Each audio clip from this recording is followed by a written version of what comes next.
Varahi silks వారి grand festive celebrations పొందండి 10,000 రూపాయలు ఆపై కొనుగోలుపై బంగారు నాణెం ఉచితంగా. తెలుగు రాష్ట్రాల్లో పెద్ద సినిమాల టికెట్ ధరల పెంపు వ్యవహారంలో తెలంగాణ హైకోర్టు కీలక తీర్పుని ఇచ్చింది.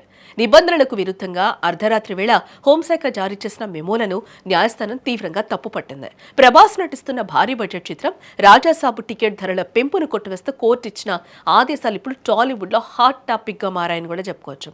సాధారణంగా భారీ బడ్జెట్ సినిమాలు విడుదలయ్యే సమయంలో నిర్మాతలు అదనపు ధరల కోసం ప్రభుత్వాన్ని ఆశ్రయిస్తూ ఉంటారు. రాజాసాబ్ సినిమాకు సంబంధించి కూడా తెలంగాణ హోంశాఖ కార్యదర్శి అర్ధరాత్రి దాటిన తర్వాత టికెట్ ధరలను పెంచుతూ ఒక ప్రత్యేక మెమోనైతే జారీ చేయడం జరిగింది. అయితే ఏ పద్ధతి రాజ్యాంగబద్ధంగా లేదని, అధికారుల విచక్షణ పేరుతో ఇష్టానుసారంగా ధరలు పెంచడం చట్టవిరుద్ధమని లాయర్ శ్రీనివాస్ హైకోర్టులో పిటిషన్ వేయడం జరిగింది. ఈ పిటిషన్పై విచారణ చేపట్టిన హైకోర్టు ప్రభుత్వ తీరుపై తీవ్ర ఆగ్రహాన్ని వ్యక్తం చేసింది.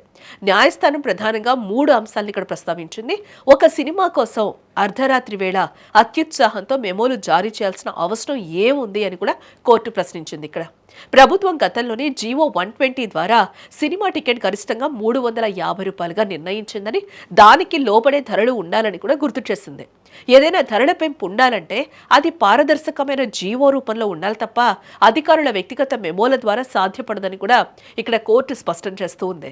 చట్టం అందరికీ ఒకటే, కేవలం పెద్ద సినిమాల కోసమే నిబంధనలను పక్కన పెట్టి అధికారుల విచక్షణను ఉపయోగించడం సరికాదని హైకోర్టు వ్యాఖ్యానించింది. ఈ తీర్పుతో రాజాసాబు సినిమాను పాత ధరలకే ప్రదర్శించారని హైకోర్టు ఆదేశించింది. ఇది కేవలం ఒక్క సినిమాకే పరిమితం కాకుండా భవిష్యత్తులో రాబోయే ఇతర భారీ చిత్రాలకు కూడా ఒక హెచ్చరికగా మారింది.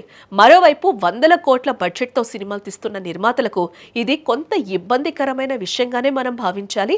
అయితే చట్టపరమైన నిబంధనలను పాటిస్తూ పారదర్శకంగా ప్రభుత్వ అనుమతులు పొందడం ద్వారా మాత్రమే ఇకపై ధరల పెంపు సాధ్యమవుతుందని న్యాయ నిపుణులు అభిప్రాయపడుతూ ఉన్నారు. టికెట్ ధరల విషయంలో ప్రభుత్వ తదుపరి అడుగేంటి, నిర్మాతలు దీనిపై రివ్యూ పిటిషన్ కు వెళ్తారా వంటి మరిన్ని వివరాల కోసం వేచి చూడాల్సిందే.